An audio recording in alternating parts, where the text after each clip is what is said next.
Avez-vous déjà eu l'impression d'être prisonnier d'un cycle de relations insatisfaisantes, où vous donnez tout sans jamais vous sentir vu ou comblé? Vous êtes-vous déjà demandé pourquoi c'est toujours vous qui sacrifiez le plus, qui aimez le plus fort et qui investissez toute votre énergie pour ne recevoir que si peu en retour? Cette question résonne dans le silence après une dispute douloureuse ou lors d'une soirée solitaire, et elle peut vous faire douter de votre propre valeur. Et si ce cycle douloureux avait une raison d'être, une histoire cachée inscrite dans votre ADN émotionnel?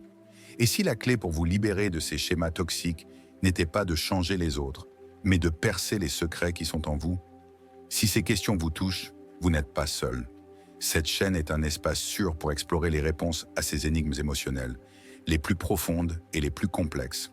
Nous allons plonger dans la psychologie de l'amour, de l'attachement et de la valeur de soi pour découvrir les causes profondes qui vous poussent à répéter les mêmes schémas relationnels douloureux. Rejoignez notre communauté et embarquez pour ce voyage à la découverte de soi. Abonnez-vous, activez les notifications et mettez un pouce bleu à cette vidéo pour soutenir notre mission. Aidez les autres à trouver un amour véritable et durable et le bonheur. Votre soutien est inestimable. Aujourd'hui, nous allons explorer l'un des défis les plus courants et pourtant les moins compris de la psyché humaine, la dépendance affective. Pour ce faire, nous nous tournerons vers la sagesse de l'un des penseurs les plus révolutionnaires de la psychologie moderne, Carl Jung. Ces découvertes vont bien au-delà des explications conventionnelles sur le comportement. Jung avait une manière unique d'éclairer les fils invisibles qui tissent notre vie émotionnelle, révélant souvent que ce que nous pensons être une lutte personnelle est en fait un profond voyage psychologique. Imaginez un instant que vous êtes dans une relation où la peur de l'abandon vous hante en permanence. Chacun de vos choix, chaque mot que vous prononcez est filtré par la peur du rejet ou de la désapprobation. Vous commencez à étouffer votre véritable moi. Vos désirs, vos opinions, vos limites, tout cela pour préserver le lien. Vous vous adaptez aux attentes de l'autre, perdant peu à peu de vue qui vous êtes vraiment. Si cela résonne en vous, vous n'êtes pas seul. Et surtout, il existe un moyen de sortir de ce cycle. Jung a compris que la dépendance affective n'est pas une simple faiblesse personnelle. Il ne s'agit pas d'être trop émotif ou trop attaché. C'est le symptôme de quelque chose de bien plus profond, le reflet de dynamiques intérieures non résolues qui se manifestent dans l'inconscient.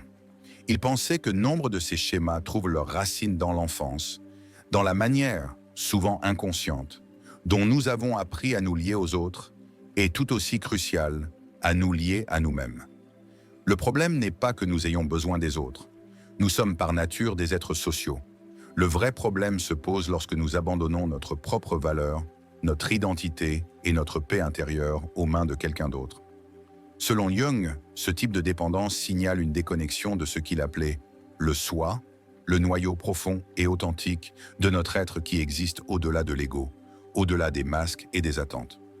Lorsque nous perdons le contact avec ce centre vital, nous cherchons inconsciemment à l'extérieur de nous-mêmes de quoi combler ce vide. Nous désirons ardemment la validation, l'affection et l'approbation en pensant que cela nous apportera ce qui nous manque. Or, nous ne faisons que remettre la responsabilité de notre bonheur à quelqu'un d'autre. C'est ainsi que naît le cycle de la dépendance affective. Repensez à un moment où vous avez fait passer les besoins de quelqu'un d'autre avant les vôtres, où vous avez ignoré vos propres limites pour éviter un conflit, où vous avez tué vos sentiments par peur d'être abandonné, ou lorsque vous avez changé des aspects fondamentaux de votre personnalité juste pour être accepté. Jung dirait que dans ces moments-là, vous viviez à travers votre persona, le masque social que nous portons tous pour être aimés, acceptés et en sécurité, et non à partir de votre vrai soi. D'un point de vue jungien, la dépendance affective est une forme de projection psychologique. Nous projetons sur l'autre personne des qualités et des pouvoirs qui résident en fait en nous. Nous la voyons comme la source de notre joie ou de notre souffrance. Nous lui donnons le pouvoir sur notre estime de soi, notre bien-être émotionnel et notre sens du but. Ce faisant, nous nous coupons de notre propre pouvoir intérieur. Jung a décrit cela comme un gonflement psychique de l'autre et un dégonflement du soi. La personne dont nous dépendons émotionnellement devient démesurément grande dans notre monde intérieur. Alors que nous rapetissons en comparaison, nous nous mettons à graviter autour d'elle comme un satellite, oubliant que nous sommes des étoiles à part entière, rayonnante et complète, même lorsque nous sommes seuls. Cette dynamique crée un profond déséquilibre dans nos relations. Nous ne nous considérons plus comme des égaux, mais à partir d'un manque, d'une faim de quelque chose que nous pensons que seul l'autre peut nous apporter. La tragédie est que dans cet état, nous n'aimons pas vraiment l'autre personne. Nous aimons l'image, la projection, le rôle qu'elle joue dans notre drame intérieur. Nous ne pouvons pas la voir clairement, car nous sommes trop occupés à l'utiliser comme un miroir pour combler ce qui, à notre avis, nous manque. Cela vous dit quelque chose? Ce sentiment que vous ne pouvez pas vivre sans quelqu'un, que votre monde s'effondre sans sa présence. C'est ce que Jung appelait la possession psychique. C'est comme si une partie de votre psyché avait été détournée par la dépendance, rendant presque impossible de penser clairement ou d'agir librement. Mais voici la puissante vérité. Jung pensait qu'en chacun de nous se trouve le potentiel d'une profonde transformation. Il a appelé ce voyage l'individuation, un processus de toute une vie qui consiste à intégrer toutes les parties de nous-mêmes, conscientes et inconscientes. C'est grâce à ce travail intérieur que nous retrouvons les morceaux de notre âme que nous avons abandonnés. Ce faisant, nous nous libérons des chaînes de la dépendance, apprenant à nous lier à partir d'une plénitude plutôt que d'un besoin. La toute première étape sur ce chemin est la prise de conscience. Le simple fait de reconnaître vos propres schémas de dépendance affective est déjà un acte de courage. Observez sans jugement votre comportement dans vos relations. Vous perdez-vous lorsque vous êtes avec quelqu'un? Avez-vous peur d'exprimer un désaccord ou de fixer des limites? Sentez-vous une panique à l'idée d'être seul? Ces questions ne sont pas destinées à vous culpabiliser. Ce sont des signaux qui éclairent les domaines de votre vie où la guérison est nécessaire. Jung nous apprend que derrière chaque dépendance affective, il y a une ombre. Ces parties de nous-mêmes que nous avons rejetées ou réprimées. Peut-être qu'au début de votre vie, vous avez appris que votre valeur dépendait de votre capacité à faire plaisir aux autres. Ou peut-être avez-vous intériorisé la croyance que vous n'étiez pas assez seul. Ces croyances s'installent dans notre ombre et commencent à guider notre comportement depuis l'inconscient. Pour Jung, la rencontre avec l'ombre est essentielle à notre croissance psychologique. Il ne s'agit pas de s'en débarrasser, mais de l'intégrer consciemment. Lorsque nous faisons face directement à ces aspects plus sombres de nous-mêmes, nous les libérons de leur emprise. Et c'est précisément dans cet acte courageux d'auto-observation que notre libération commence. Si vous êtes pris dans un cycle de dépendance affective, il est important de comprendre que ce schéma ne vous définit pas. C'est simplement une stratégie de survie que vous avez développée à un moment donné, une façon de faire face qui vous a peut-être aidé à l'époque, mais qui vous retient maintenant. Le chemin pour se libérer de la dépendance affective implique ce que Jung appellerait le retrait des projections. Cela signifie prendre conscience que les qualités que nous attribuons aux autres, leur capacité à nous compléter, à nous donner de la valeur, à nous faire nous sentir en sécurité, sont en réalité des aspects de nous-mêmes que nous n'avons pas encore reconnus ou développés. Lorsque nous commençons à récupérer ces projections, quelque chose d'extraordinaire se produit. Nous commençons à nous sentir plus entiers en nous-mêmes. Nous découvrons des ressources intérieures dont nous ignorions l'existence. Et paradoxalement, nous devenons capables de former des relations plus authentiques et épanouissantes. Jung parlait également de l'importance de cultiver ce qu'il appelait la fonction transcendante, la capacité du psychisme à intégrer les opposés et à créer quelque chose de nouveau, en particulier dans le contexte de la dépendance affective. Cela signifie trouver un équilibre entre notre besoin de connexion et notre besoin d'autonomie. Il ne s'agit pas de passer de la dépendance à l'individualisme extrême. Il s'agit de découvrir une manière de se relier dans laquelle nous pouvons être interdépendants, connectés aux autres, mais profondément enracinés dans notre propre être. C'est un processus qui demande de la patience et de la compassion envers soi-même. Comme Jung le disait, vous n'éclairez pas le monde en éteignant votre propre lumière. Chaque fois que vous vous engagez à honorer vos propres besoins, à établir des limites saines, à reconnaître votre propre valeur indépendamment de l'opinion des autres, vous faites un pas vers la liberté émotionnelle. La dépendance affective est souvent accompagnée de ce que Jung appellerait des complexes, des nœuds d'énergie psychique formés autour d'expériences passées douloureuses. Ces complexes sont déclenchés dans nos relations actuelles, nous faisant réagir à partir d'anciennes blessures plutôt que du moment présent. Un signe clair que nous agissons à partir d'un complexe est la disproportion émotionnelle. Si votre réponse à un simple désaccord avec un partenaire est une peur écrasante de l'abandon, vous êtes probablement en train de vivre l'activation d'un complexe. Jung nous encouragerait à observer ces réactions comme des messagers de l'inconscient, pointant vers des zones qui ont besoin de guérison. Travailler avec les rêves était l'un des outils de base de la psychologie jungienne. Nos rêves révèlent souvent des aspects de la dépendance affective que notre esprit conscient refuse de voir. Vous pourriez rêver de manière répétée d'être perdu, piégé ou de courir désespérément après quelqu'un. Ces symboles peuvent refléter votre état émotionnel actuel.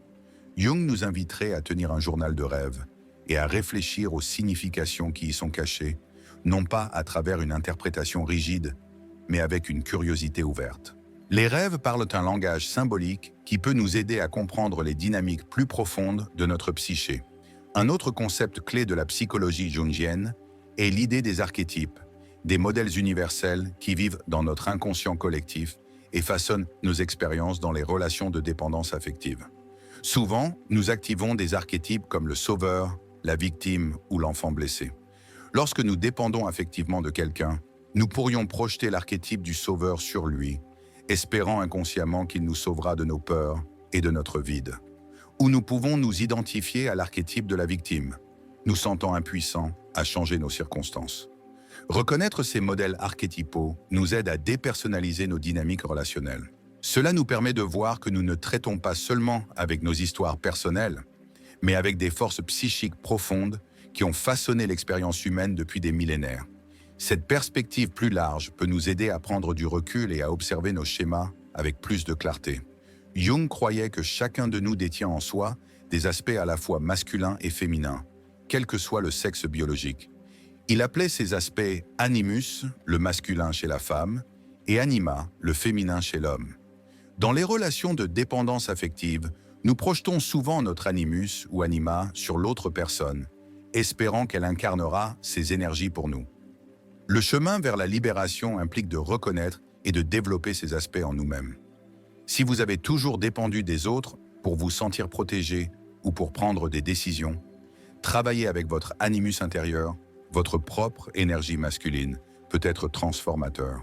Si vous êtes quelqu'un qui cherche constamment de la nourriture émotionnelle auprès des autres, vous connecter à votre sensibilité et réceptivité interne peut radicalement changer la façon dont vous vous rapportez aux gens.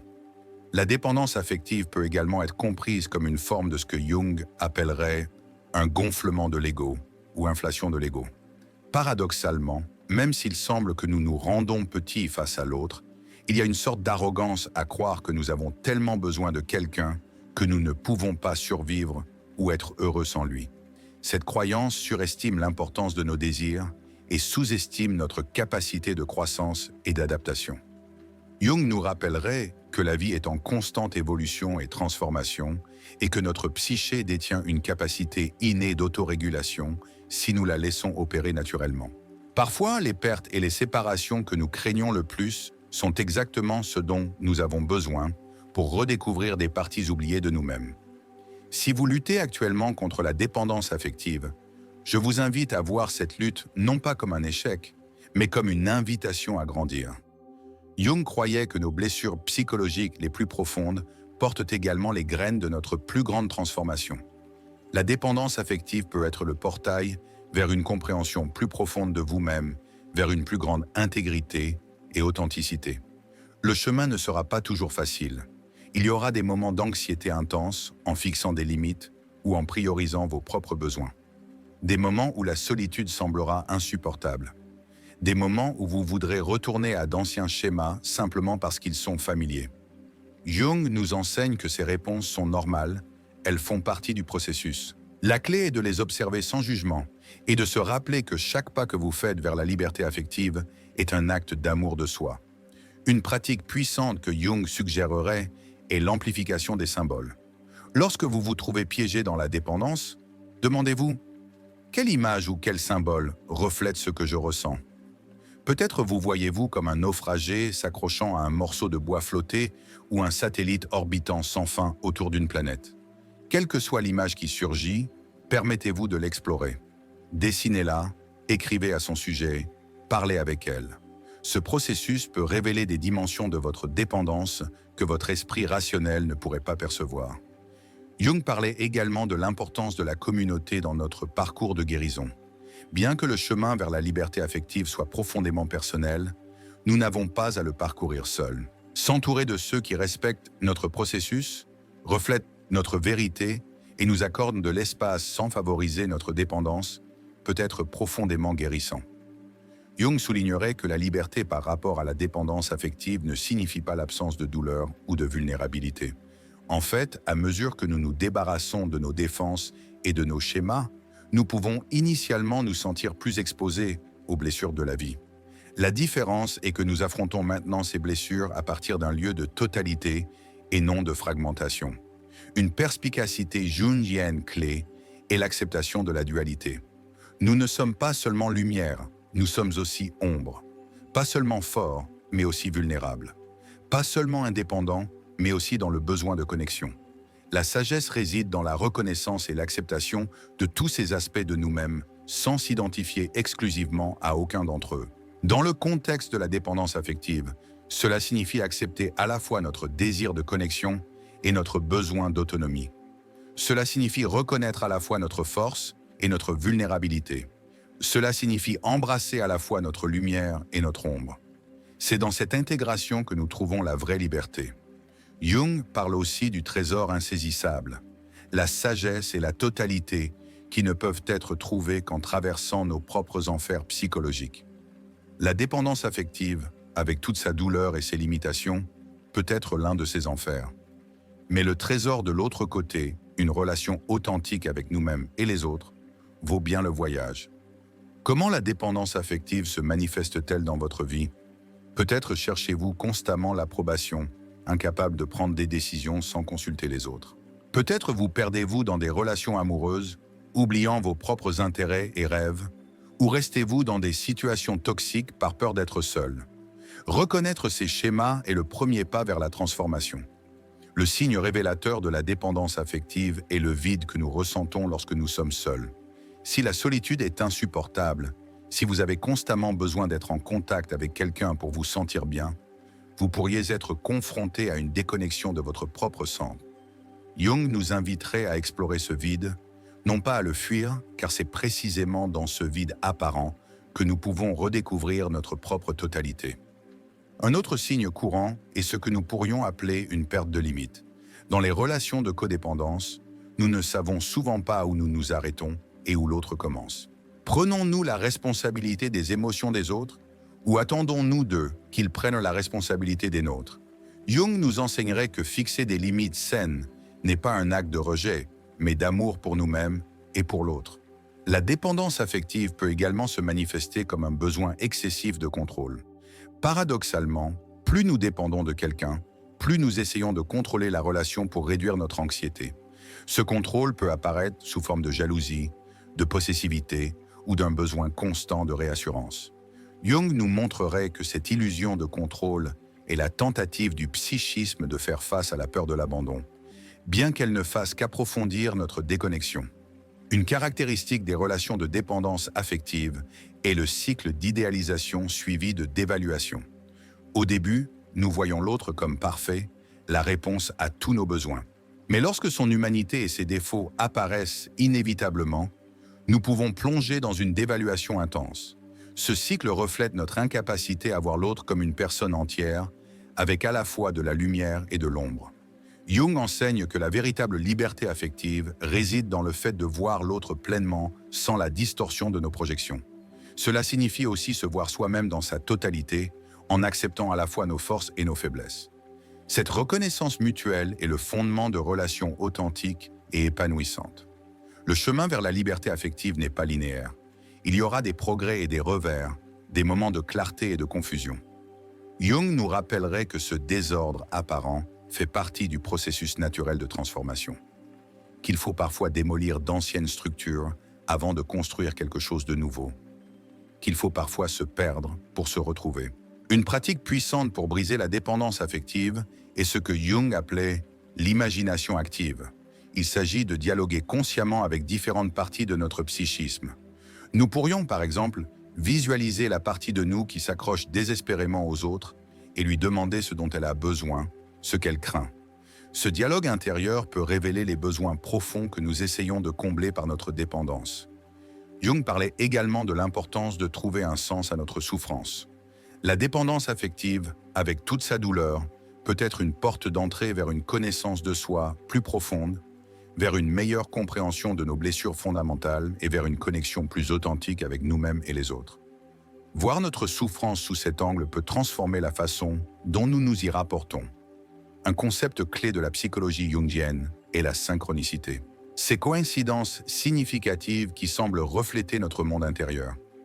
Si vous êtes en train de vous libérer de la dépendance affective, vous pourriez commencer à remarquer des synchronicités liées à ce parcours. Peut-être continuez-vous à rencontrer des messages sur l'autonomie ou rencontrez-vous des gens qui incarnent des aspects de votre chemin. Jung nous inviterait à prêter attention à ces synchronicités comme des signes que nous sommes sur la bonne voie. L'intégration des opposés est centrale dans la psychologie jungienne. Dans le contexte de la dépendance affective, cela signifie trouver un équilibre entre notre besoin de connexion et notre besoin d'indépendance. Il ne s'agit pas de choisir entre être totalement indépendant ou complètement dépendant, mais d'intégrer les deux besoins dans une nouvelle façon de se relier, plus saine. Jung croyait que chacun de nous porte en lui un guérisseur blessé. Cette partie de nous qui, par nos propres blessures, acquiert la capacité d'aider les autres à guérir. Beaucoup de ceux qui ont surmonté la dépendance affective découvrent que leur parcours leur a donné une compréhension et une compassion profonde pour les autres, confrontés à des difficultés similaires. Votre guérison peut devenir un cadeau pour le monde. Si vous êtes en train de vous libérer de la dépendance affective, rappelez-vous que vous ne laissez pas seulement derrière vous un schéma dysfonctionnel. Vous entrez dans une manière d'être et de vous relier plus complète, plus authentique et plus épanouissante. Vous récupérez des parties de vous-même que vous avez autrefois confiées à d'autres. Vous découvrez votre propre capacité à vous tenir debout, à nourrir votre propre croissance, à devenir l'auteur de votre vie. Ce voyage, comme le soulignerait Jung, n'est pas seulement personnel, il est aussi collectif. Lorsque vous guérissez vos schémas de dépendance, vous contribuez à la guérison d'un schéma plus large qui affecte beaucoup de monde. Vous ajoutez votre lumière au monde, montrant aux autres que la libération des cycles limitants est possible. Votre courage personnel devient une force pour la transformation collective. Le moment le plus puissant vient quand vous réalisez que vous n'avez besoin de personne pour vous compléter. Mais vous choisissez de partager votre totalité avec eux. Quand vous comprenez que vous n'avez pas besoin d'être sauvé, mais que vous accueillez le soutien. Quand vous savez que vous pouvez survivre seul et pourtant vous choisissez la connexion. C'est l'équilibre que Jung a décrit comme la véritable interdépendance. Deux êtres entiers choisissant de créer quelque chose ensemble. Maintenant, demandez-vous, quelles petites mesures pouvez-vous prendre aujourd'hui pour avancer vers une plus grande liberté affective? Quelle limite doit être fixée? Quelle partie de vous a soif d'être vue et honorée? Quelle ancienne croyance êtes-vous prêt à abandonner? N'oubliez pas que chaque petit pas compte, que chaque acte d'amour de soi est important. Ce voyage vers la liberté affective ne consiste pas seulement à lâcher prise. Il s'agit aussi de récupérer. Récupérer votre pouvoir, votre voix, votre droit de choisir. Récupérer ces parties de vous-même autrefois poussées dans l'ombre. Récupérer votre droit à une vie pleine, non façonnée par la validation ou la présence des autres, mais par votre connexion à ce que Jung appelait le soi. Cette étincelle divine qui est la source de votre véritable identité. La dépendance affective a peut-être fait en sorte que vous vous sentiez petit, impuissant, incomplet. Mais il y a en vous, comme le rappelle Jung, un potentiel illimité, une capacité innée de guérison et de croissance. Votre vraie nature n'est pas la dépendance, mais la totalité, pas la peur, mais l'amour, pas la fragmentation, mais l'intégrité. Le chemin vers cette intégrité est rarement facile. Vous ferez face à de la résistance en vous et chez ceux qui vous entourent. Des parties de vous pourraient s'accrocher à d'anciens schémas parce qu'ils sont familiers, même s'ils sont douloureux. Les gens dans votre vie pourraient résister à votre croissance parce qu'elle remet en question les dynamiques existantes. Jung nous ferait voir cette résistance non pas comme une barrière, mais comme faisant partie du processus, comme un signe que nous touchons à quelque chose de significatif. Ce voyage n'a pas de destination finale. L'individuation, telle que Jung l'a décrite, est un déploiement continu, un processus de devenir, d'intégration et de découverte de soi. Chaque niveau de liberté affective que vous atteignez ouvre la porte à de nouvelles perspicacités, de nouveaux défis, de nouvelles opportunités de croissance. C'est dans ce déploiement constant que se trouve la beauté et le sens de la vie. Si vous êtes au milieu de ce voyage maintenant, sachez ceci, vous n'êtes pas seul. Chaque pas que vous faites vers la liberté affective est un acte de courage. Chaque fois que vous honorez vos propres besoins, fixez une limite saine ou reconnaissez votre valeur, vous ne guérissez pas seulement votre vie, vous contribuez également à la guérison collective. Il croyait profondément au pouvoir transformateur de la conscience. Chaque fois que nous mettons de la lumière sur un schéma inconscient, il perd son pouvoir sur nous. Votre dépendance affective, une fois reconnue et comprise, ne peut plus vous contrôler de la même manière. Vous avez déjà commencé votre libération simplement en écoutant ce message, en étant prêt à regarder ces schémas avec honnêteté et compassion. Je vous invite à partager vos réflexions. Quelle partie de ce message vous a interpellé? Quel schéma avez-vous reconnu dans votre propre vie? Quelles mesures avez-vous prises pour votre liberté affective? Votre voix, votre expérience pourrait être la lumière dont quelqu'un d'autre a besoin sur son chemin. Et rappelez-vous, cet espace est une communauté où nous apprenons, grandissons et nous soutenons mutuellement dans ce voyage vers une plus grande conscience et liberté. Si ce message a résonné en vous, pensez à le partager avec quelqu'un qui pourrait en bénéficier. Parfois, le bon message arrive à quelqu'un au moment exact où il en a besoin. Votre acte de partage pourrait être l'étincelle pour la transformation de quelqu'un d'autre. Je vous invite également à vous abonner si ce n'est pas déjà fait et à activer les notifications pour ne manquer aucun futur message sur la psychologie profonde, la croissance personnelle et le chemin vers une vie plus authentique. Ensemble, nous construisons une communauté de personnes engagées dans leur propre développement et dans l'élévation de la conscience collective. Merci d'être ici, pour votre ouverture, pour votre courage à explorer ces sujets profonds. La dépendance affective ne vous définit pas. C'est juste un schéma, une habitude, une stratégie que vous avez développée à un moment donné pour survivre. Mais vous êtes tellement plus que vos schémas. Vous êtes un être en constante évolution avec une capacité infinie à transformer votre vie et vos relations. Jung nous rappellerait que le chemin vers la liberté affective n'est pas un chemin que nous parcourons seuls. Nous sommes soutenus par la sagesse collective de tous ceux qui ont parcouru ce chemin avant nous. Nous sommes tous connectés par quelque chose de beaucoup plus profond que ce que nous voyons en surface. Sous les masques, sous les rôles que nous jouons, sous les histoires qu'on nous a racontées et celles que nous avons créées sur nous-mêmes, il existe une humanité partagée, un fil universel qui nous relie tous par notre douleur, par notre guérison, par nos espoirs et nos prières silencieuses. Nous sommes unis par la douleur du désir, la recherche de sens, les batailles silencieuses que nous menons dans la solitude de notre esprit et les blessures invisibles que nous essayons de soigner sans que personne ne s'en aperçoive.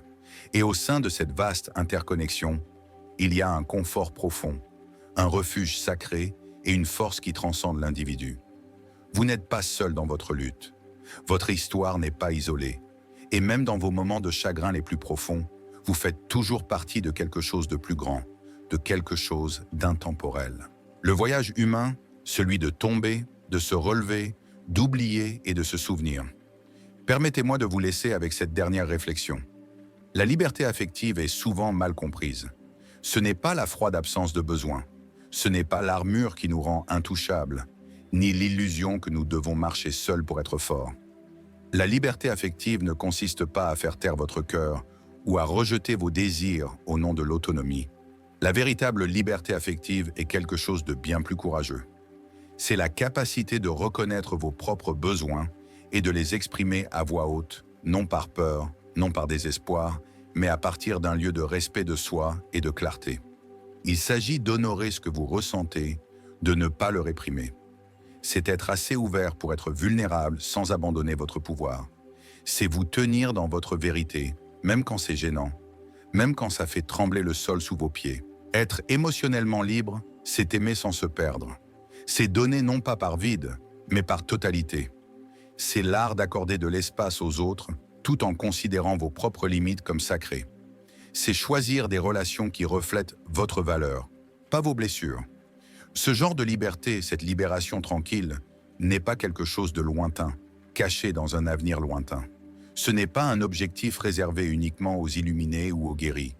C'est ici et maintenant, dans ce moment même. Elle vit dans chaque décision que vous prenez de revenir à vous-même. Chaque fois que vous choisissez d'arrêter d'abandonner vos propres besoins pour le confort des autres. Chaque fois que vous dites non avec amour. Chaque fois que vous dites oui à ce qui compte vraiment. Elle vit dans votre courage de récupérer les morceaux de vous-même que vous avez donnés. Les rêves que vous avez mis de côté, les vérités que vous avez tues, la voix que vous avez enterrée. Le chemin est déjà devant vous. Vous n'avez pas besoin de connaître chaque étape. Il vous suffit d'être prêt à franchir la prochaine. Parce que le voyage vers la liberté affective ne consiste pas à devenir quelqu'un de nouveau.